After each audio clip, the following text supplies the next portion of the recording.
Terima kasih Tuhan, tidak sedetik pun Engkau meninggalkan kami. Kami tahu Engkau adalah Allah yang setia, sangat setia. Engkau selalu hampir, Engkau selalu ada, Engkau selalu menjadi bagian dari kehidupan kami. Terima kasih Tuhan untuk pagi yang indah ini. Engkau beri kesempatan kepada kami untuk menyediakan hati dan seluruh hidup kami untuk beribadah kepadamu Tuhan. Berkati ibadah kami Tuhan, supaya ibadah ini boleh mendatangkan berkat bagi kami pada saat ini, selama kami masih hidup di bumi ini, maupun nanti pada saat kami menghadap Engkau. Terima kasih banyak Bapa. Kami siap untuk mendengar firman-Mu pada pagi hari ini Tuhan. Berkati hamba-Mu, berkati jemaat-Mu Tuhan. Urapi hamba-Mu secara khusus, supaya jemaat boleh mengenal isi hati Tuhan lebih dalam pada pagi hari ini. Terima kasih banyak Bapa. Kami siap untuk mendengar firman Tuhan. Dalam nama Tuhan Yesus Kristus, kita yang siap untuk terima firman Allah, sama-sama kita katakan amin. Tuhan Yesus memberkati. Silakan duduk sidang jemaat terkasih. Shalom. Selamat pagi. Ada sukacita? Iya, amin. Amin. Bagaimana kabar saudara? Luar biasa. Berkat Tuhan, sukacita Tuhan hadir dalam kehidupan saudara. Saudara, sidang jemaat yang setia beribadat kepada Tuhan, Tuhan pasti sediakan sesuatu berkat selama kita masih hidup di bumi ini, maupun kelak pada saat kita menghadap Allah Bapa di surga. Ya, ada dua perkara yang kita bawa pada saat kita menghadap Dia. Yang pertama, ibadat. Jadi ibadat kita itu tidak pernah sia-sia. Ya, waktu yang kita berikan untuk Tuhan, untuk saat teduh, ibadat di gereja, ibadat di rumah, ibadat keluarga, itu berkat itu kekal. Tidak hanya berkat di bumi, tapi pada saat kita menghadap kepada Allah.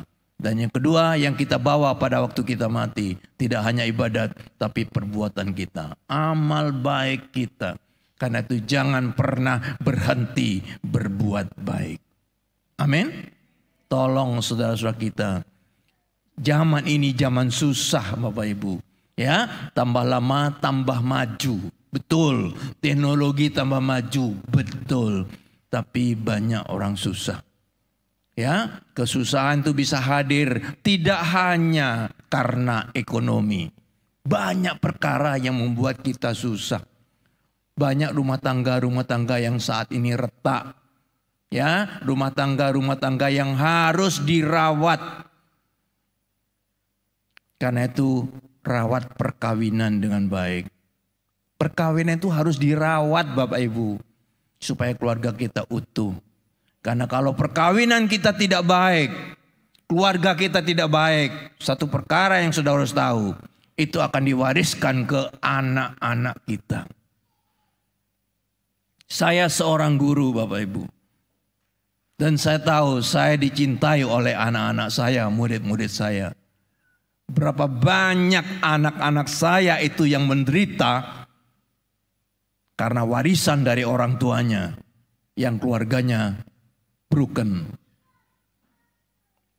Ingat, kita belajar untuk tidak egois, rendah hati, merawat perkawinan. Perkawinan itu harus dirawat.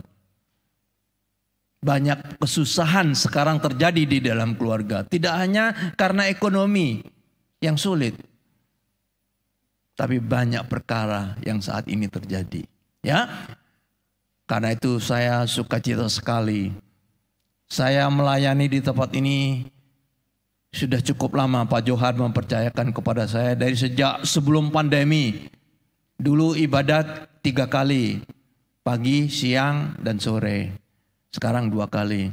Saya melihat wajah-wajah Bapak Ibu, sampai saya kenal wajah Bapak Ibu. Itu artinya Bapak Ibu selalu hadir dalam ibadat. Setia toh, Tuhan tidak akan pernah tinggal diam. Ya, Tuhan akan berkati saudara. Pagi ini ada satu tema yang ingin sampaikan kepada saudara.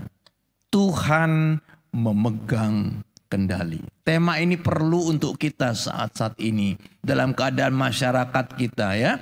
Masyarakat kita saat ini tidak sedang baik-baik Bapak Ibu ya. Tidak sedang baik-baik. Banyak sekali kejadian-kejadian yang terjadi di dalam masyarakat kita yang sudah di luar batas. Di luar batas. Banyak sekali kejahatan. Ya, banyak sekali fitnah. Apalagi hoax. Ya, dulu zaman saya kecil, betapa bahagianya saya waktu kecil ya, Pak Johan waktu kecil. Kita nggak kenal HP.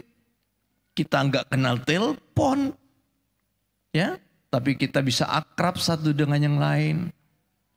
Sekarang zaman tambah maju, semua pegang HP, ya, malah kita tidak lagi kumpul-kumpul karena cukup kirim pesan lewat HP, betul? Tapi HP yang maju, yang sebenarnya sangat berguna untuk kita. HP itu sangat berguna loh untuk kita. Saya masih ingat dulu waktu kecil Bapak Ibu, kalau kita mau telepon muter. Puter. Pak Johan menang ya.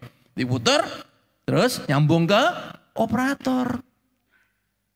Tolong Pak, ini kantor telepon. Tolong Pak sambungkan ke rumahnya ini gitu lah. Jadi kita tuh kalau mau telepon minta operator kantor telepon nyambungkan, nanti disambungkan oleh kantor telepon.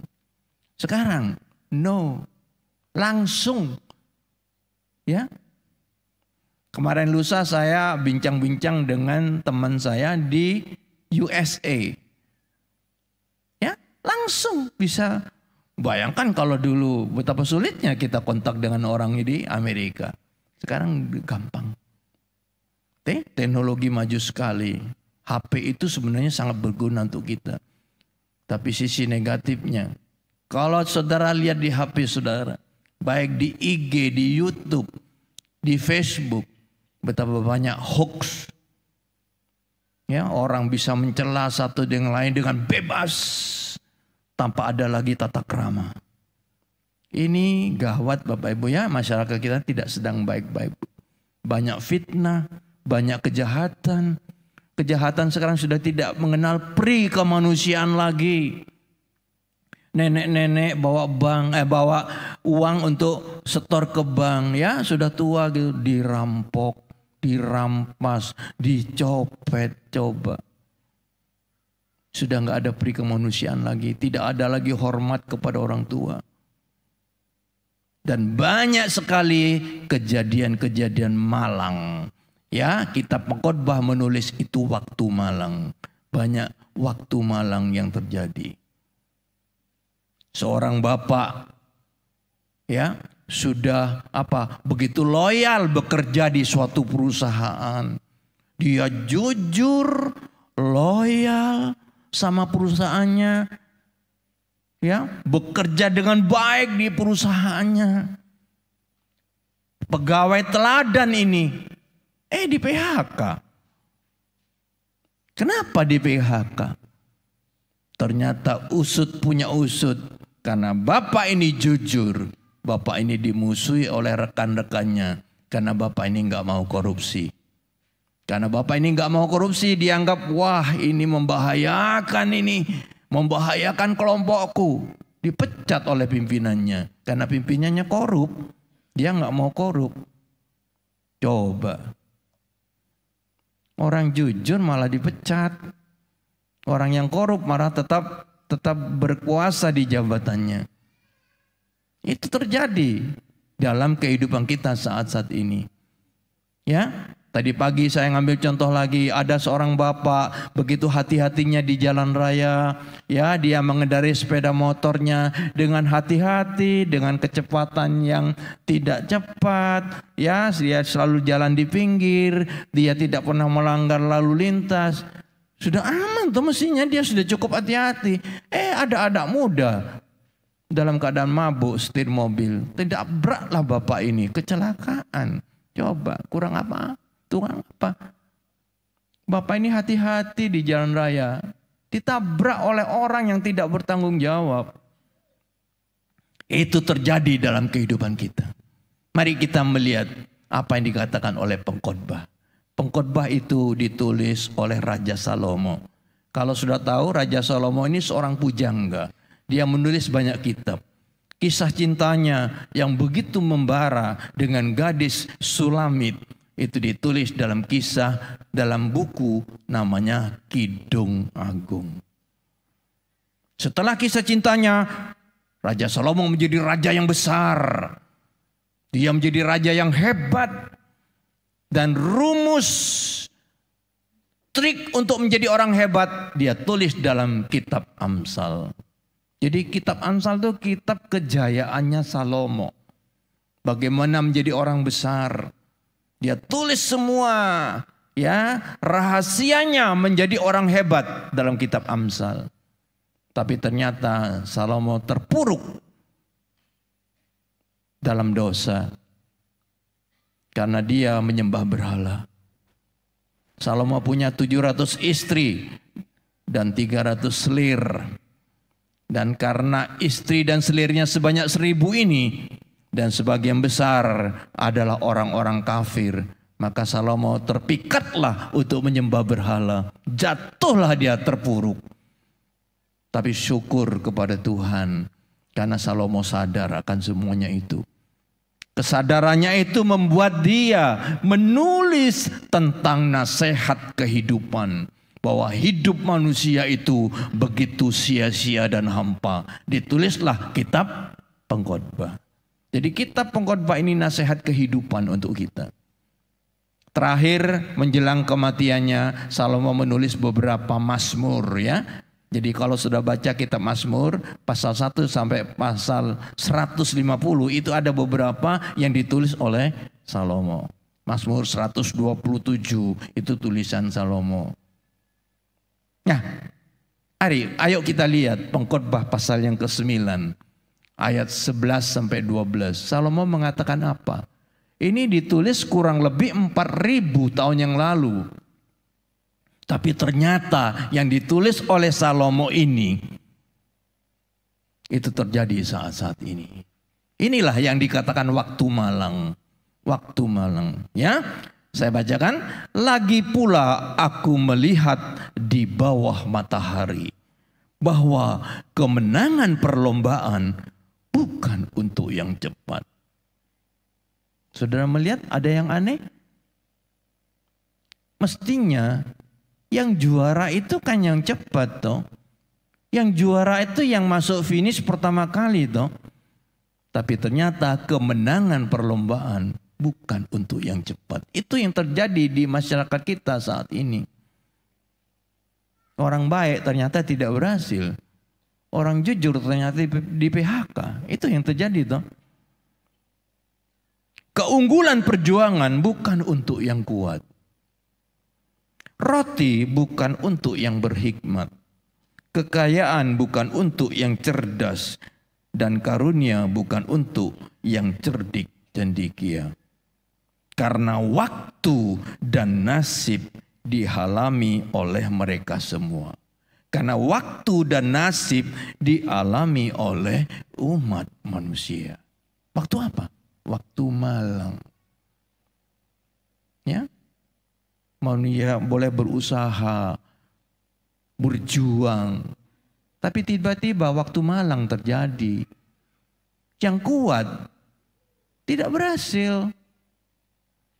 Yang cepat tidak jadi juara. Karena waktu malang menimpa dia. Ayat 12. Karena manusia tidak mengetahui waktunya. Seperti ikan yang tertangkap dalam jala yang mencelakakan. Seperti burung tertangkap dalam jerat. Begitulah anak-anak manusia terjerat pada waktu yang malang. Kalau hal itu menimpa mereka secara tiba-tiba.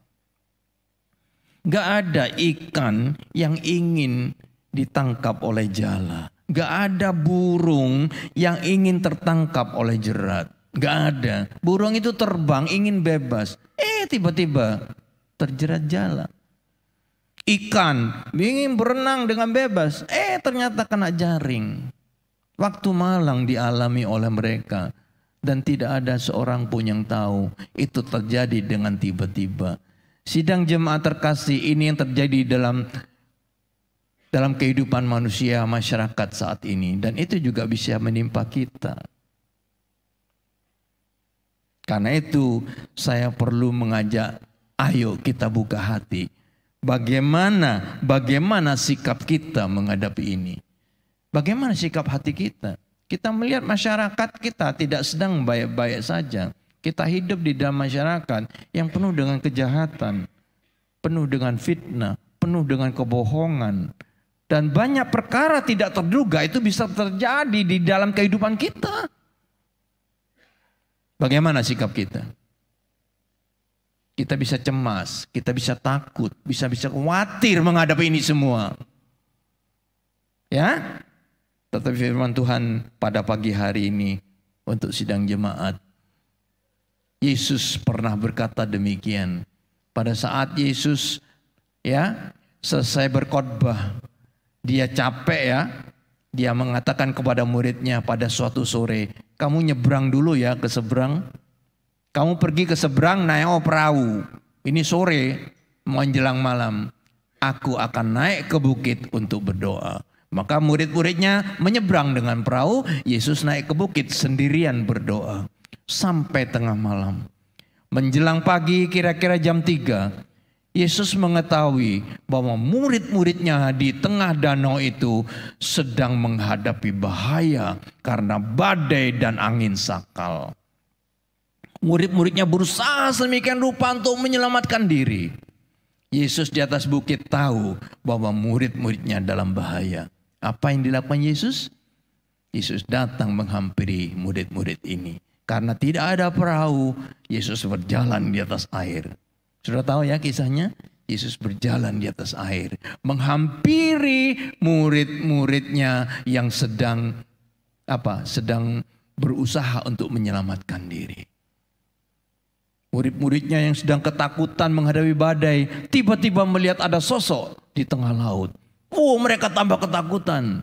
Mereka berteriak, hantu, hantu. Mereka tidak mengenal Yesus. Karena badai yang menimpa mereka, mereka sampai tidak mengenal Yesus. Apa yang Yesus katakan? Next. Saudara baca. Yesus berkata, tenang. Aku ini. Jangan takut.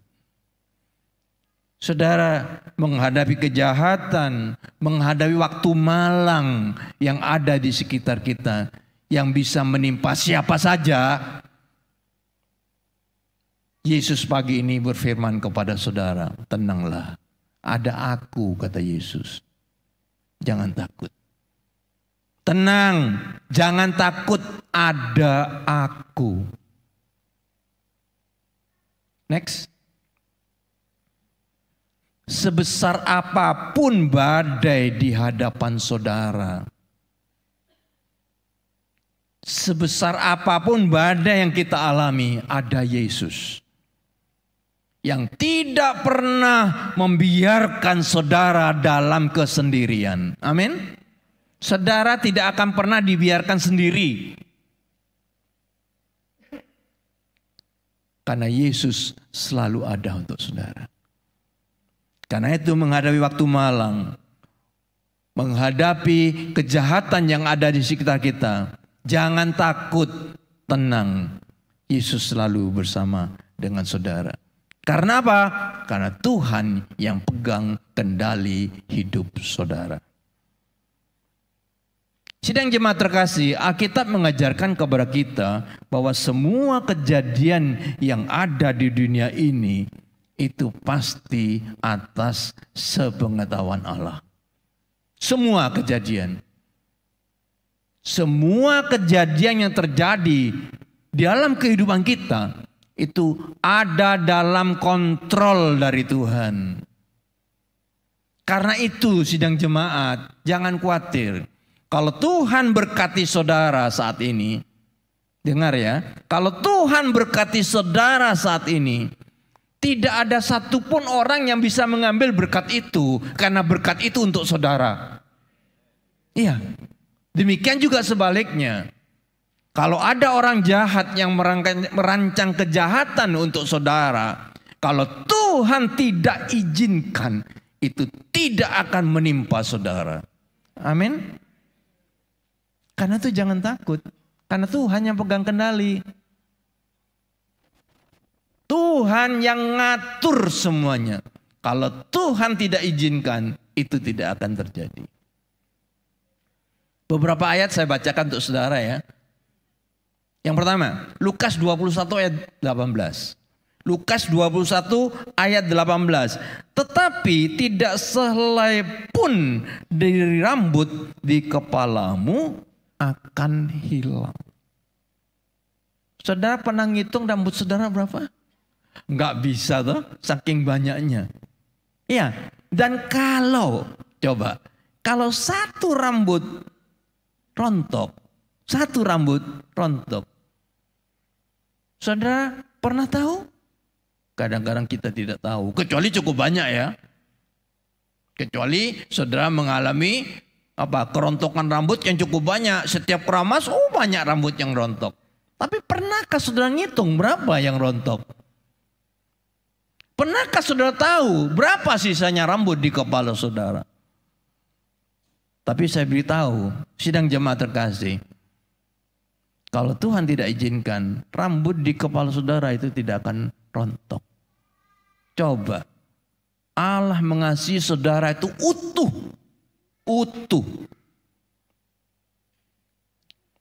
Lukas 12 ayat 6 dan 7 lagi. Bukankah burung pipit dijual 5 ekor 2 duit? Ini menggambarkan apa? Menggambarkan bahwa burung pipit itu sangat murah. 2 duit dapat 5 ekor. Sangat murah, diobral, saking murahnya. Burung pipit itu tidak berharga. Tapi firman Allah mengatakan apa? Sungguh pun demikian, tidak seekor pun daripada burung pipit itu dilupakan oleh Allah. Coba, burung pipit yang tidak berharga ini tidak pernah dilupakan oleh Allah. Apalagi saudara. Jangan takut, jangan cemas. Karena Allah yang pegang kendali. Bahkan rambut kepalamu, ayat 7. Bahkan rambut kepalamu terhitung semuanya. Berarti kita nggak bisa tahu berapa jumlahnya rambut di kepala kita. Tuhan tahu. Karena itu Tuhan mengatakan tidak selai pun akan jatuh. Karena Tuhan tahu jumlahnya berapa. Karena itu jangan takut. Karena kamu lebih berharga daripada banyak burung pipit. Amin. Iya, jangan takut. Jangan gelisah. Percaya kepada Tuhan. Percaya kepada Bapa. Yohanes 14 ayat pertama mengatakan. Yohanes 14 ayat yang pertama. Mengatakan apa? Jangan gelisah hatimu, kata Yesus. Jangan gelisah hatimu. Percayalah kepada Bapa. Percayalah kepadaku, kata Yesus. Percaya kepada Bapa. Percaya kepada Yesus.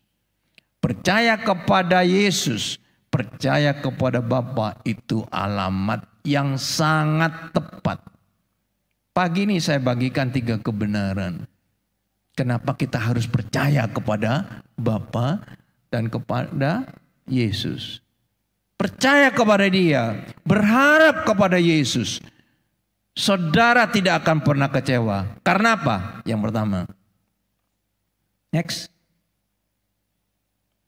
Karena Tuhan itu maha hadir.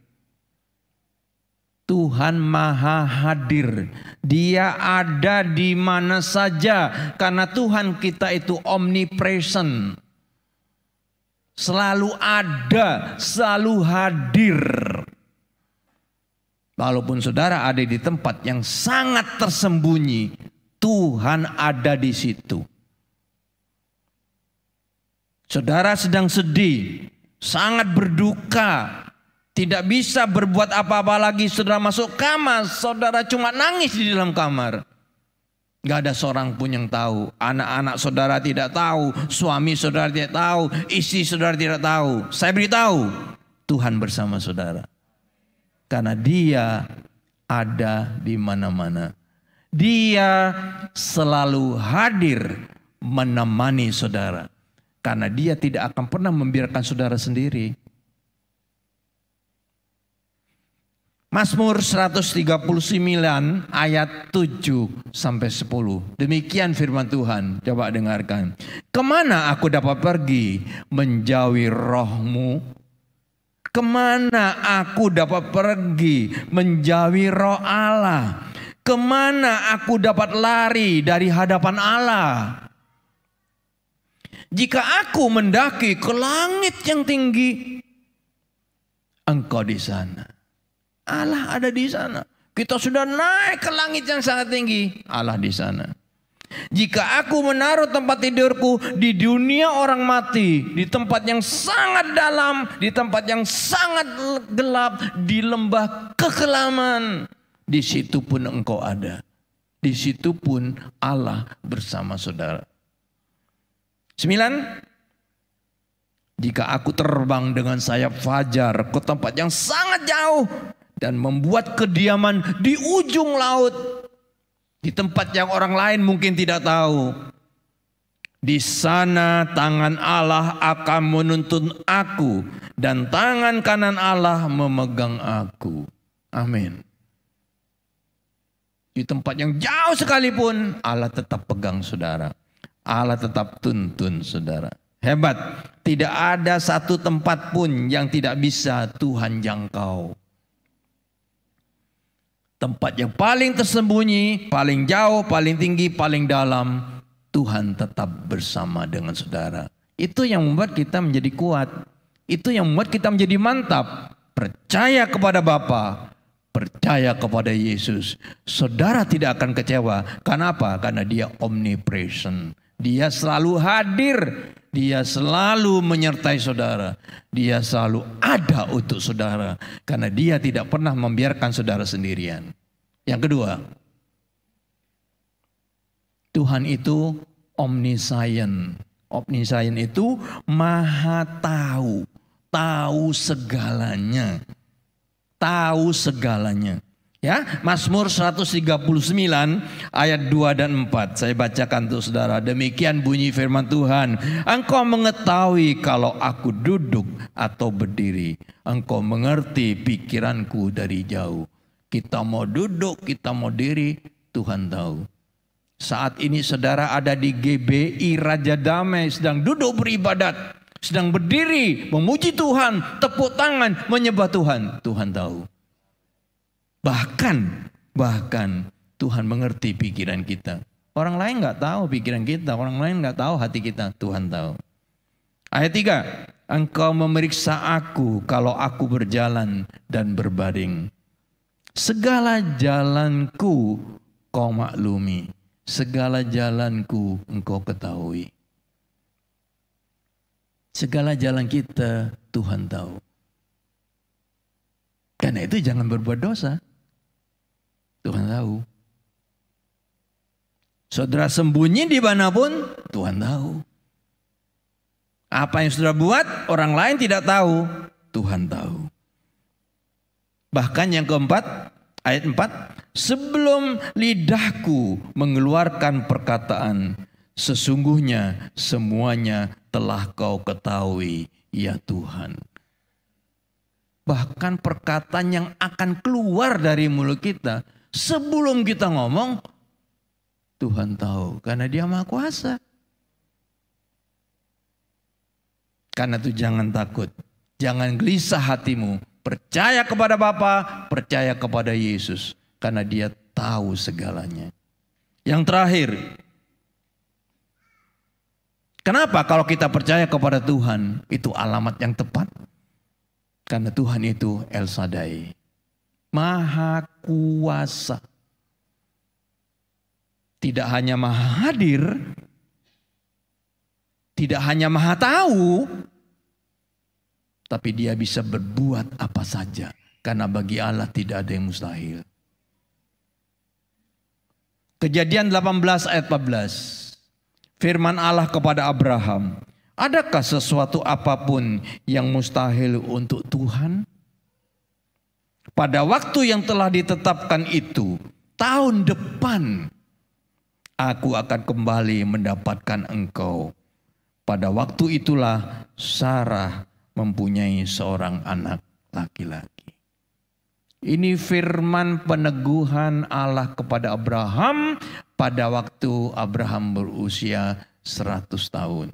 Jadi 25 tahun sebelumnya Abraham berusia 75, Sarah berusia 65. Karena Sarah itu 10 tahun lebih muda dari Abraham. Datanglah firman kepada Abraham dan Sarah. Engkau akan menjadi bapak segala bangsa. Engkau akan mempunyai keturunan yang luar biasa banyaknya. Padahal saat itu Abraham dan Sarah nggak punya anak. Banyak perkara mustahil secara manusia. Yang pertama, Abraham usianya sudah 75, Sarah usianya sudah 65. Kakek dan nenek bagaimana bisa punya anak? Yang kedua, Sarah itu mandul. Secara medis tidak mungkin punya anak. Kok Allah datang dengan firman-Nya, engkau akan menjadi bapak segala bangsa. Keturunanmu adalah banyak sekali, bangsa-bangsa akan diturunkan dari engkau. Berapa tahun Abraham menunggu? 25 tahun. Nggak ada tanda-tanda. Tapi Alkitab menceritakan kepada kita, Abraham tetap percaya. Lah inilah iman Abraham. Karena itu miliki iman Abraham. Jangan iman Thomas. Kalau Thomas itu percaya bila sudah melihat. Abraham percaya kepada janji Allah, percaya kepada firman Allah, walaupun Abraham belum melihat, tapi dia percaya. 25 tahun kemudian Allah datang lagi kepada Abraham. Abraham, saatnya janji Allah akan digenapi. Adakah sesuatu yang mustahil bagi Allah? Waktu itu Abraham sudah usia 100 tahun. Sarah berusia 90 tahun. Aduh, sudah sangat uzur, sudah sangat tua. Bagaimana mungkin punya anak? Tapi bagi Allah tidak ada perkara yang mustahil. Lahirlah Ishak menjadi bapak segala bangsa. Ya, saudara harus percaya bahwa Allah kita itu El Shaddai. Gak ada yang mustahil bagi Allah. Kalau saudara beriman, saudara taruh harapan dan iman kepada Allah, saudara tidak akan kecewa. Ya, saya tutup dengan satu ayat, Matius 19 ayat 26. Demikian bunyi firman Tuhan. Yesus memandang mereka. Pagi ini Yesus pandang saudara dan berkata, bagi manusia hal ini tidak mungkin, tetapi bagi Allah segala sesuatu mungkin. Kalau pagi ini ada perkara yang saudara gumulkan dan saudara berpikir ini tidak mungkin bagiku. Ingat, bagi manusia itu tidak mungkin. Tapi bagi Allah itu semua bisa terjadi karena Allah kita itu Allah El Shaddai. Amin. Tuhan Yesus Terima kasih hambanya Bapak Pendeta Jonathan untuk pelayanannya. Mari kita pulang sama-sama dengan sukacita, angkat tanganmu dan terima berkat yang sama dari Tuhan Yesus. Kami bersyukur Tuhan boleh menikmati ibadah di dalam awal bulan April ini. Biarlah setiap apa-apa yang sudah kami dengar, kami merenungkan siang malam, kami ukirkan dalam hati kami serta kami lakukan firman-Mu. Berkati Bapak Pendeta Jonathan yang sudah melayani kami, berkati pelayanannya dan nama-Mu dipermuliakan. Dan hamba-Mu berdoa bagi setiap jemaat yang sudah hadir tempat ini dan jemaat-Mu yang sudah mempersembahkan di gereja ini, Tuhan yang sanggup membalasnya 100 lipat kali ganda. Hai umat Tuhan, Kau yang lemah dikuatkan, yang susah dihiburkan, yang kekurangan dicukupkan, yang sakit disembuhkan, yang down berat dilepaskan. Tuhan selalu menyinari Engkau dan menghadapkan wajahnya dalam hidupmu, keluar masukmu diberkati Tuhan. Apa saja yang Kau perbuat selalu berhasil. Pulanglah, terimalah dan bawalah berkat yang berlimpah-limpah dari Allah Bapa. berkat damai sejahtera sukacita dari Tuhan Yesus, berkat pelindungan, penghiburan dan kekuatan dari kuasa Roh Kudus menyertai engkau mulai saat ini sampai selamanya, di dalam nama Tuhan Yesus Kristus. Orang percaya dan yang sudah diberkati katakan sama-sama amin. Tuhan berkati, sampai jumpa.